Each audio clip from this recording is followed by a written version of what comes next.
Here is something most people never hear. Alzheimer's disease doesn't begin on the day someone forgets a loved one's face. It begins 10, even 20 years earlier, quietly, with no symptoms at all, while you feel completely fine. And here's the part that actually changes things. 20 years of brain research has settled one question for good. Your brain can be trained at any age. That isn't a motivational slogan. That's plain physiology. So at the end of this video, I'm going to walk you through 7 simple exercises. Do all of them cleanly on your first try, and your brain is in great shape. Struggle with a few of them? That is not bad news. It's just your brain telling you it could use a little training. And those same 7 exercises are exactly how you give it that training. Stay with me because first I want to show you what's actually happening inside your head. When you understand why this works, you do the exercises right, and that's when they start to pay off. If you want clear, honest health information, hit subscribe and leave a like. It helps more people find this channel, and we're aiming for 300,000 subscribers together.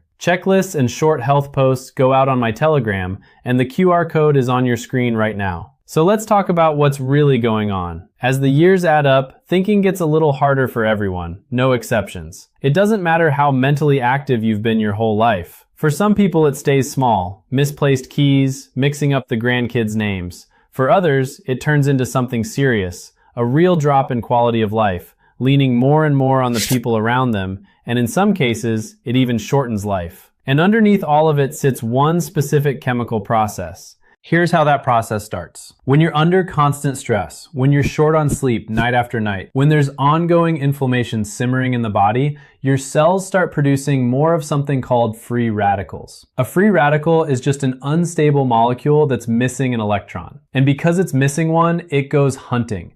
It rips into healthy cells and damages them from the inside, trying to grab the electron it lacks. Your neurons, the cells that make up your brain, are especially exposed to this. The brain is an energy hog. Even though it makes up only a small fraction of your body weight, it burns through roughly 1/5 of all the oxygen you take in. High oxygen use means a lot of chemical reactions running hot. And a lot of hot reactions means a lot of chances for something to get damaged. Researchers have a name for the buildup of all those free radicals. They call it oxidative stress. And the evidence points to oxidative stress as one of the central drivers behind Alzheimer's disease. Here's where it does its damage. Inside every neuron sit tiny structures called mitochondria. Think of them as the little power plants that make energy for the cell. Free radicals damage those power plants. When the power plants start failing, the neuron basically starves, and slowly, quietly, it begins to die. And this is the key thing to understand. All of this is happening long before anyone notices a single symptom. You can feel completely normal while the breakdown has already been going on for years. So when the tiredness shows up, when the brain fog rolls in, when you walk into a room and forget why you came in, that is not the start of this process. That's the middle of it.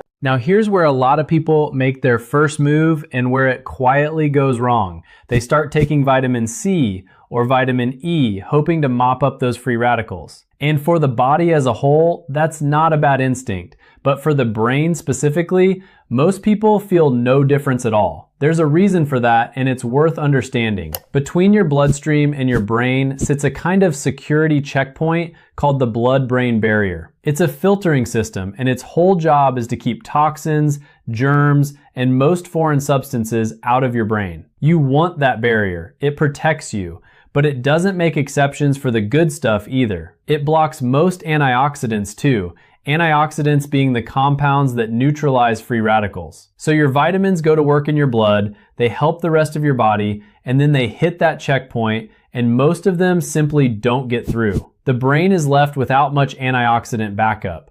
Clinicians hear a version of this constantly. Take someone like James. He reads up on his health and he's been taking vitamin C and vitamin E faithfully for years because he heard they push back against aging. For his general health, those might well be doing something. But when he tells his doctor he hasn't noticed one bit of difference in his memory or his focus, he isn't imagining it. The antioxidants in those pills are doing their job in his bloodstream. They just can't cross that checkpoint and reach the brain tissue where he was hoping they'd help. It isn't that the vitamins are useless. It's that the brain plays by stricter rules.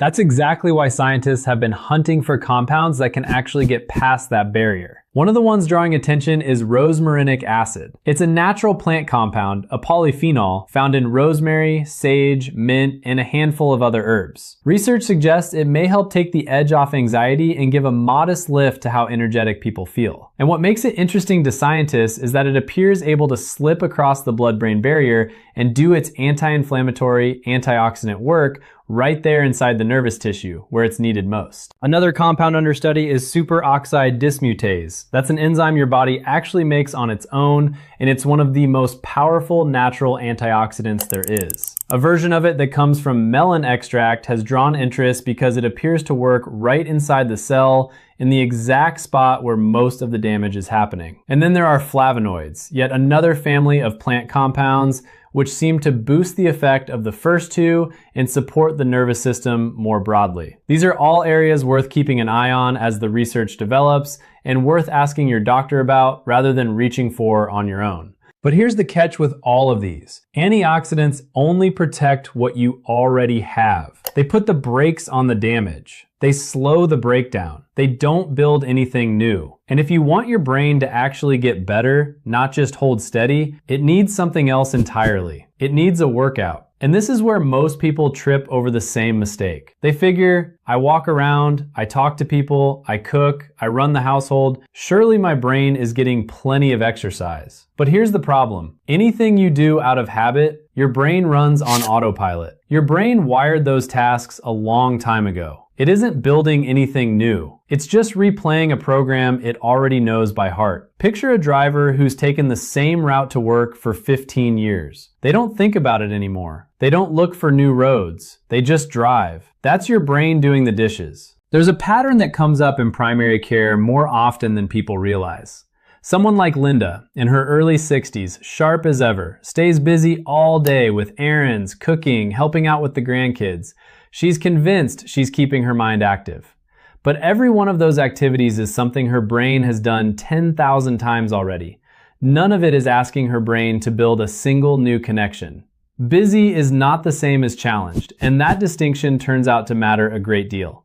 For your brain to start building new connections, you have to hand it problems it hasn't solved before. Ideally, things that feel a little awkward, that force several systems to coordinate at the same time. That is exactly what these exercises do, and it's exactly why they work. A few ground rules before we start.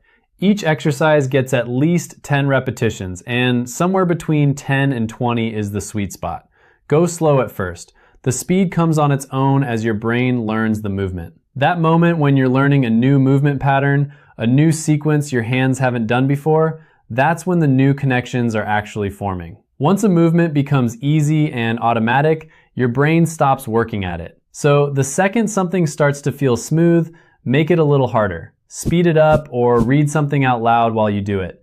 That keeps your brain on its toes. The first one is just a warm-up. Touch your index finger and thumb together to make a ring. Then slowly slide that ring up and down along your other fingers. Start slow, then pick up the pace. It looks almost too simple to matter, but it gets both halves of your brain firing at the same time. 10 to 20 of those. Second exercise, call it fist and palm. One hand lies flat, palm down on the table or your knee. The other hand is in a fist, standing straight up on top of it. Now switch them at the same time. The flat hand becomes the fist becomes flat. Slow at first, then a little faster. Watch for clean switches because getting the positions exactly right matters more here than going fast. At least 10, 20 if you can. Third one, nose and ear. One hand grabs the tip of your nose, the other reaches across and grabs the opposite ear. Then you clap and switch. Opposite hand to your nose, other hand to the other ear.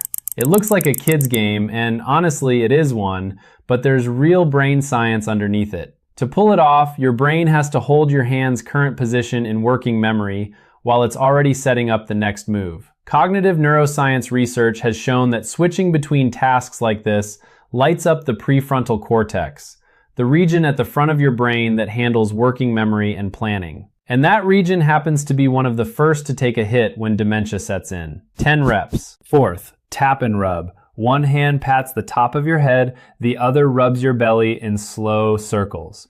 Once you've got it, switch the hands. Clinicians who work in neurological rehabilitation lean on tasks a lot like this one.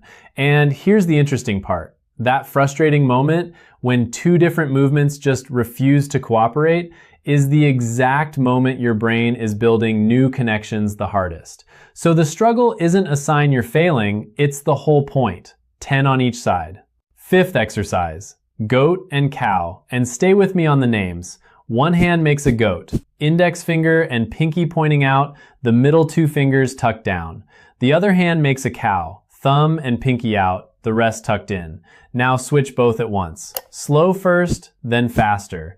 And if you can talk out loud while you're doing it, count or just name things around the room, that's the ideal load, because now your brain is running in several gears at the same time. 20 reps. Sixth, salute and thumb. One hand goes up to your temple like a military salute. The other hand makes a thumbs up pointing forward. Switch both together. 1, 2, 1, 2. Slow, then faster. 10 to 20. And the seventh is the hardest one, which also makes it the most effective. Take your thumb and touch it to each finger in turn. Pinky, ring, middle, index, then run it back the other way. Do it on one hand first. It should feel like a little wave rolling up and down your fingers. Then try both hands at the same time. Brain imaging studies have shown that this one exercise switches on more areas of your brain at once than almost anything else. The motor cortex that controls movement, the sensory cortex that handles touch, the cerebellum that fine-tunes your coordination,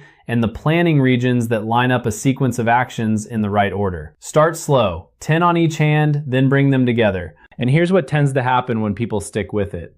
There's a well-documented arc to this kind of cognitive work.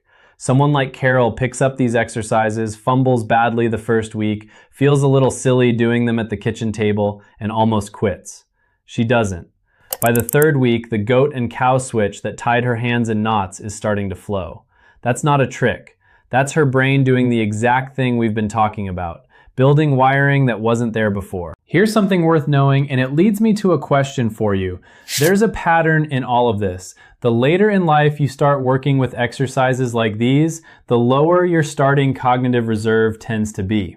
Cognitive reserve is basically your brain's safety margin, the buffer that protects you from dementia even when some of those changes are already quietly underway. And after the age of 50, that buffer starts thinning out noticeably faster than it did when you were younger. So tell me in the comments, how old are you? I ask because it genuinely shapes how I approach these topics, and knowing the age range of who's watching helps me make these videos more useful for you. So let's bring it home. Alzheimer's and dementia don't arrive out of nowhere. They build over years, which means you have years to push back against them. Your brain builds new connections when you give it unfamiliar problems to solve. And the 7 exercises you just learned are exactly that kind of problem. 15 minutes a few times a week, that's the whole ask. Give it a couple of months and a lot of people start noticing real shifts. Their thinking switches gears faster, their focus holds longer, their hands stop tripping over each other where they used to. Is this worth bringing up with a neurologist or your regular doctor? Absolutely, especially if memory slips, ongoing tiredness, or trouble concentrating are already on your radar. It might be the nudge you need to take a real look at your sleep, your stress, and whether inflammation is running high in your body. And one last thing, because it matters,